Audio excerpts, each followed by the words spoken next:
I was going to ask an example of SAU that has multiple towns and how they're dealing with that. Yes, so one of our sub-grantees is SAU 7, which is Pittsburgh, Colebrook, Stewartstown, very top of the state. So they have multiple districts, and there's a lot of very unique challenges up there. And they're part of the Project Aware grant, and they have been thriving. They've been able to engage their community, which geographically is much larger, population-wise is much smaller. So that presents sort of its own challenges. They weren't able to come today, but we can provide some information about what that looks like too. Okay. Yeah. So I'm having a little uncertainty about the money here. So Sure. you folks have gotten about $30 million, right? And most of it comes from the U.S. Department of Ed. Now, Yeah, U.S. Department US of Human Services. okay.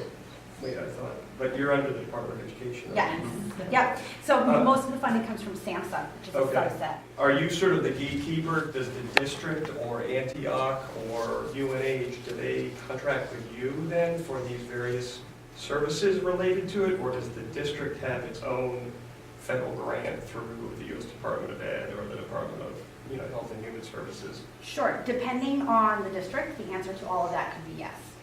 So for the grants that I talked about before, we are the grantee, we contract with Antioch, and we sub-grant to districts like Laconia was in Safe Schools. SAU 7 is currently in Project Aware. Sometimes, like Mackenzie said, districts also get direct grants from different federal sources that go directly to them, in which case they would own their own contracts. If you've gotten federal dollars? Direct, you you get- mean? Do you mean So- direct, meaning not having the middleman of the State Yes, Department? yeah. Yes. Okay, so the question I have then is, I've heard the term I heard the curriculum, this is not a curriculum, is what I Yep. heard, but then several of the slides, especially around SEL, had the term curriculum in it, maybe professional development, and we've heard, curriculum. The question I have, so federal dollars are going to pay for a curriculum? Not in No, our case. no, so we have a lot of different types of grants, all districts do. So your question is, do we have any grants that are coming directly from the federal government? And we do. They're not specific to social and emotional learning, if that's what you're asking. Right, but is any federal dollars paying for any curriculum work? No, we're not paying for any curriculum right now. The Choose Love curriculum that we're looking at is a free curriculum. Right, we don't. We're not as far along, I guess I would say, as Merrimack in terms of having any type of formalized SEL curriculum, Because whether federal we do dollars are or not- don't. Federal dollars are not supposed to. No, be so we used don't- in- ours There's is federal not laws part that of prohibit that. federal dollars being used in curriculum. No. That's the thing, I guess. Ours is not part of that. As I said, we are coming forward to our board this year with a proposal for a curriculum as part of our operating budget. That's coming forward this year. So do you screen students? Because you're talking, so you're just engaged in tier 3. You talked about tier 1. That's correct. So you have, I'm assuming you have tier 1, tier 2, tier 3. Are you screening the students? I mean, how do you determine, is it a behavior that drives what you do? So I'll kind of liken it as we have in the district. If you're talking about the social and emotional learning, we're looking at a curriculum for tier 1, just like with reading. All kids receive instruction in reading. All students receive instruction in social and emotional learning that is skills-based In the classroom or after? in the classroom. Right, is in that, the now is that classroom. in conjunction with, English and math and? That's correct. When you look at the curriculums, you'll see it is part of the lessons are pretty well scripted. They're also integrated with content. So for example, there may be times where if it's in writing, there can be an integration of that curriculum within writing. It's part of the school day. I'm only speaking right now for grades K to 5. And then so they have that instruction. Relative to the behavior that you talked about in tier 2 and tier 3, the only screening that is done is that's in your world. For Yeah, the only time that you would have a kind of screening would be through the IEP process. If you're talking about tier 3. And that's really where we're doing kind of screening and things with full parent permission, the whole process would happen. That's where that would happen. If you're looking at birth So in rates. terms of the curriculum then, so you're incorporating that into the classroom. That's correct. So how do you account for whether they're getting it? I'm assuming that, would you assess that in any way? Well, no, I mean, we don't, there are some assessments that, Right. this is a growing field right now as well, and there are some assessments, we do not use those. And right now, in our evaluation, what we'll do is we'll get feedback from the teachers, how did it go, how was the programming, but we do not do any student assessments based on the Tier 1 instruction at this time. And so what if a parent does not, let's say that they're, 75% of your classroom based on that, really has pretty well-adjusted children and they don't want to have this part of the work, part of their academic program. Is there a way that they could then opt out, so I guess, so to speak? So I will let the superintendent, assistant superintendent speak to the opt-out for curriculum, but what I can just make a clarification, and I so appreciate you asking this level of detail. This is not about a student being adjusted or well-adjusted. These are skills that are needed for students to be college and career ready. It's around responsible decision-making. It is around how do I solve problems and what is the process for solving problems.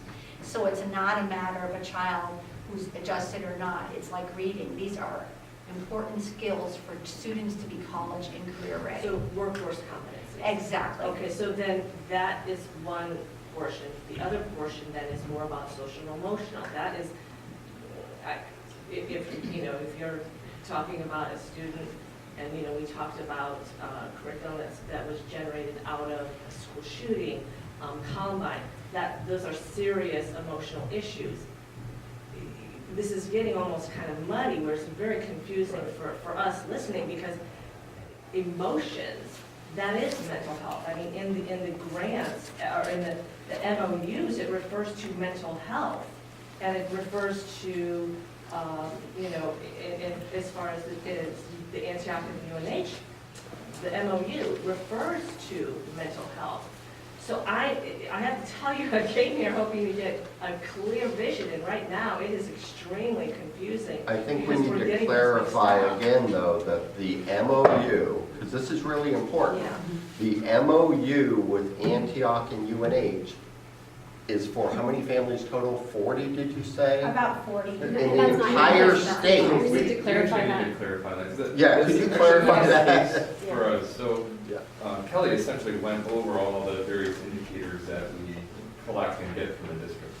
The important distinction to know about is that the stuff, everything except for high fidelity wraparound, that is all aggregate data that has no PII contained in it. The only data we collect that has, personally identifying information has to do with that high fidelity wraparound program, for which families specifically consent and are aware that we will have access to their information. So our MOU covers both of those kinds of data, because we are collecting both those kinds of data, and some of the data, even though it doesn't have any PII in it, is still school-sensitive information. They may or may not wish us to release it, so we have to have an agreement with them about who owns the data and under what conditions we can share data that's specific to a district and not, which basically means asking for the permission. 90% of that information has no personal identifying information in it. So in this MOU though, because in order for it to be aggregated, it had to be disaggregated at some point. So they had to have acquired information. That happens at the school At the level. school level. Yeah. And so, and that information that they're gathering, that data, because it is personally identifiable, and then because it is mental health, and because it is data that's being collected, whether it leaves the school or not, it can stay in the school district.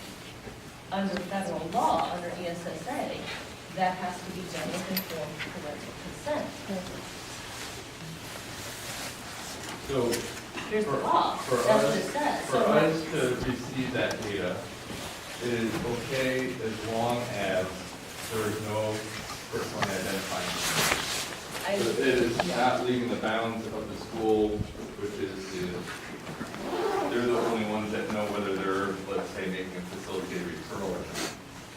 data intel is in general, we try to make this many referrals this quarter. I see, I think when I read the different clarifications on the data, like there's a reference to human subjects and informed consent. So this is research, am I not? No, it's not research, So what do it's you programmed do evaluation. with the data that you receive then? So we take our aggregate data, we summarize it, we have meetings with members from the school districts, and we summarize it for them, and we say, here's the data that you fed us, and we're gonna present it back to you in chart form, so it's something easy to digest and read. And we talk through with them, what does this mean to you, how will this inform your practice moving forward? So if it's data around fidelity, which is how close they're sticking to this MCSSB framework, we say, here's your fidelity scores, and here's some areas of strengths and weakness, or areas for growth. What is that gonna, and usually there's also maybe a coach from UNH in that process, and they simply use that to say, here's how we're gonna improve our MTSS implementation moving forward.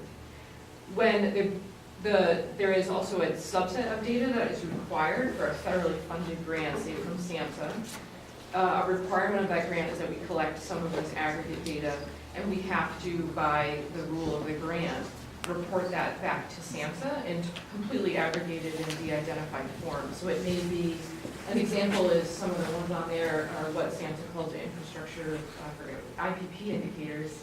How many MOUs across the project have been established as a result of this work, community teams, and how many organizations are on that. And we submit that number on a quarterly basis to SAMHSA electronically. One of the questions I have So is, that's just an example of another place that the data goes. The other place it can go is into a report for the state level folks at the DOE. Again, The all US DOE? highlights. No, the state DOE. Yeah. Yeah, I mean, so that's the report. One of the things I'm curious, why is it going through the State Department of Education? This strikes me as a social service. This doesn't strike me as academic. The It doesn't- grant is designed to be, to fund Right. to fund state departments of Right, but it's education. funded through the Department of Public Health at the federal level, right? The Department of Health and Human Health and Services. Human And Services. they create a Right, grant right. program that says, we want to fund state level Right, schools. but why doesn't it go through your state, HHS. yeah, your department? So if I may, so a lot of grants from the federal government and the state government go to different That's entities. absolutely, So yeah. transportation, That's we right. could apply for a grant through Right, transportation. We just received 2 grants from the Department of Justice. They specifically identify who can apply for their grants. Right. And a lot of the SAMHSA grants, SEA's state education agencies can apply for. So that's why we do, but none of our work actually happens in a silo though. There's a lot of work that happens in partnership with DHHS. So they're right beside us along the way in a lot of this work that we do.